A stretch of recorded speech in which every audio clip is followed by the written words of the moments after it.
The red and blue lights pulsed across the open fields like a heartbeat, slicing through the quiet stillness of my ranch. It was a Saturday evening, the kind that usually carried nothing but the soft hum of crickets and the slow sigh of wind through the grass. But tonight the air was heavy.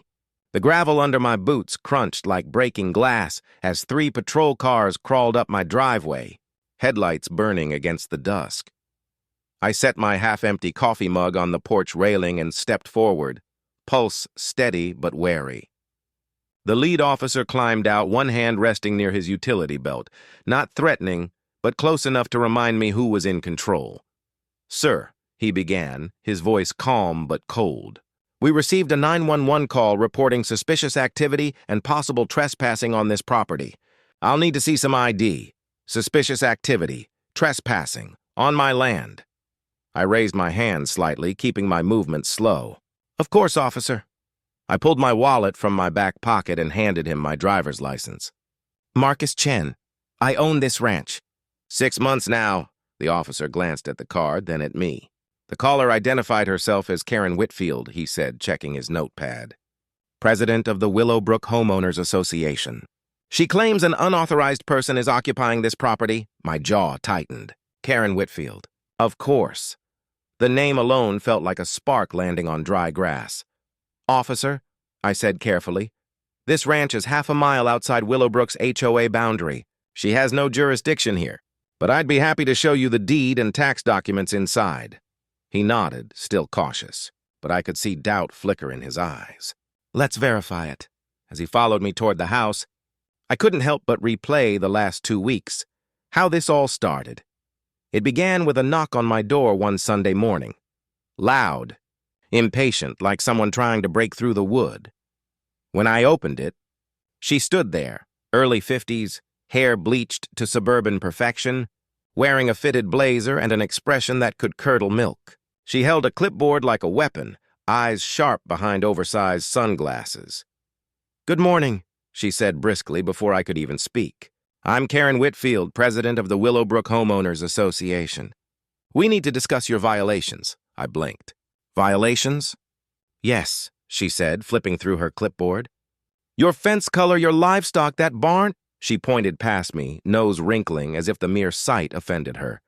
"You're in violation of HOA standards. You'll need to bring your property up to code." "Ma'am," I said evenly, leaning against the door frame, "this ranch isn't part of any HOA." Her lips tightened. "That's where you're wrong. The Willowbrook HOA has recently expanded jurisdiction to all properties within a 1-mile radius of our community borders." I actually laughed. A mistake. Her eyes hardened like stone. "That's not how HOAs work," I said calmly. "You can't just decide to expand your authority. My land is private. You have no control here." She shoved a thick packet of papers into my chest. "Violation notices," she snapped. "You have 30 days to comply or face fines, thousands." I didn't take the papers.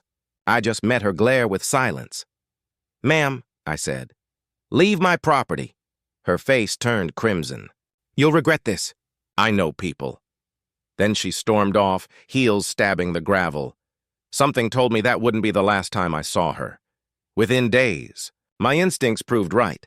Fake violation notices began appearing on my gate, each one more absurd than the last, demanding livestock registration, barn paint approval, even grass height inspections. My mailbox filled with official HOA letters threatening legal action, and then came the trespassing. One morning, I spotted her inside my property line, snapping photos of my horses like a wildlife photographer. I stepped outside, making sure the security cameras were rolling. "Ma'am, you're trespassing," I called out. She turned, smirking. "These horses aren't registered with the HOA Livestock Committee." "That's a $500 fine per day," I bit back a laugh. "There is no HOA Livestock Committee here." "Oh, there will be," she said. "Sheriff Thompson is my brother-in-law. Let's see what he thinks." But I didn't call the sheriff. Not yet. Instead, I documented everything, every fake notice, every trespass, every voicemail dripping with arrogance and threats. What Karen didn't know was that I wasn't just a ranch owner. I was the senior vice president of development at Pinnacle Property Group, the parent company that managed her, HOA's legal and administrative operations. She wasn't just harassing a homeowner, she was harassing her boss's boss, and I was done playing nice. So here I was now, standing in my driveway under flashing police lights, as 3 officers realized the situation wasn't what they'd been told. The lead officer ran my license and blinked at the screen.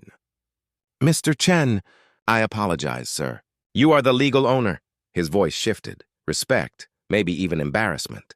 "We'll have a word with Ms. Whitfield about filing a false report." I nodded. "Actually, officer, I can help with that." I opened my laptop and played the footage. Karen climbing over my fence, taping fake notices, shouting about imaginary HOA rules. Her voice echoed through the night air, shrill and self-assured. The officers watched in silence. Their expressions hardened. "Mr. Chen," one of them said finally, "would you like to press charges for harassment and trespassing?" I thought for a moment, then smiled faintly. "Not yet. Let's call this an internal matter." 30 minutes later, I made a phone call that changed everything. "Janet," I said, "it's Marcus. I need you and Richard from HR at my ranch immediately. This involves one of our contracted HOA board members. Name's Karen Whitfield. She just filed a false police report against me." There was a sharp inhale on the other end. "Oh my God," Janet said. "We'll be there in 30. When the black SUV rolled through the gate half an hour later, Karen was in the back seat, completely unaware of what she was walking into. They'd told her it was an urgent HOA meeting.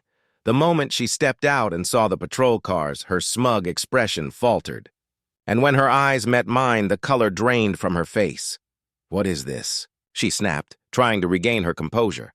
"Why am I at his property?" Janet stepped forward, eyes like ice.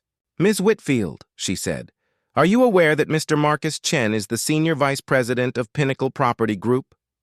Karen froze. That's impossible," she stammered. He's just some ranch guy." Richard, the HR director, stepped in.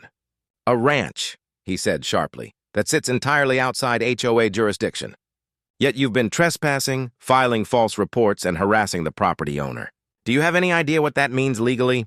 Karen's voice trembled. "I was just doing my job. The board voted to expand jurisdiction." "No, they didn't," Janet interrupted coldly. "We've already spoken to every board member. You acted alone." Karen's mouth opened, but no words came. The lead officer took a step forward. "Miss Whitfield, you knowingly filed a false 911 report. That's a misdemeanor offense. You're being cited for false reporting and harassment." Karen's eyes went wide. "This is ridiculous. I know people. My brother-in-law is the sheriff." "Former sheriff," the officer corrected flatly. "He retired 3 years ago. You're facing up to 6 months in jail and a $5,000 fine." Richard cleared his throat. "And as of this moment," he said, "you're terminated from your position on the Willowbrook HOA board." "Pinnacle Property Group is severing all ties with you." Karen's face crumpled. "You can't do this!" "I've been HOA president for 8 years. Janet's voice cut through the air like a blade. "And in those 8 years, you turned a community role into your personal empire. You bullied homeowners, fabricated fines, and abused authority. That ends tonight." The officer handed her a folded citation. "Ms. Whitfield, you'll receive your court date in the mail. And if you come within 500 feet of Mr. Chen or his property, you'll be arrested immediately." Karen's bravado dissolved. Her clipboard slipped from her trembling hands and hit the ground with a dull thud. Her empire had fallen, and she knew it. When the patrol cars pulled away, the ranch fell silent again.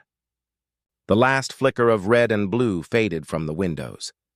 I picked up my cold coffee from the porch and stared out at the fields. My horses grazed peacefully under the moonlight, free, calm, unaware that they'd been at the center of a storm. For the first time in weeks, I breathed easily. 3 weeks later, 2 letters arrived in my mailbox. The first was from the district attorney's office, Karen Whitfield. Guilty plea. Charges: false reporting and harassment. Sentence: 6 months probation, 100 hours of community service, $5,000 fine, plus $8,000 restitution for my legal fees.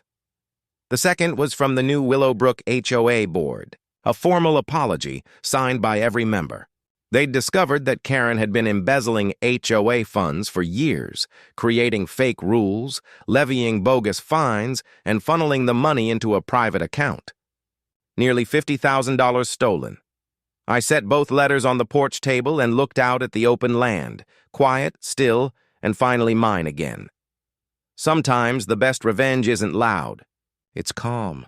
It's patient. Because when people like Karen build their thrones on lies and arrogance, they eventually forget the one rule they can't bend. Truth always comes with a receipt. Karen called the cops on a man she thought she could intimidate, but she forgot to ask who he really was. And in the end, her empire didn't crumble. It collapsed under its own weight. The last I heard, she moved 2 states away to live with her sister. Her name became a whispered warning in every HOA meeting from Texas to California, a symbol of what happens when power blinds you to reason. As for me, I still live on my quiet ranch, coffee mug in hand, watching the sunrise, the horses graze, the wind hums. And the only thing left of Karen Whitfield is a faint echo of arrogance carried away by the breeze, a reminder that no matter how loud the bullies get, the truth always speaks louder.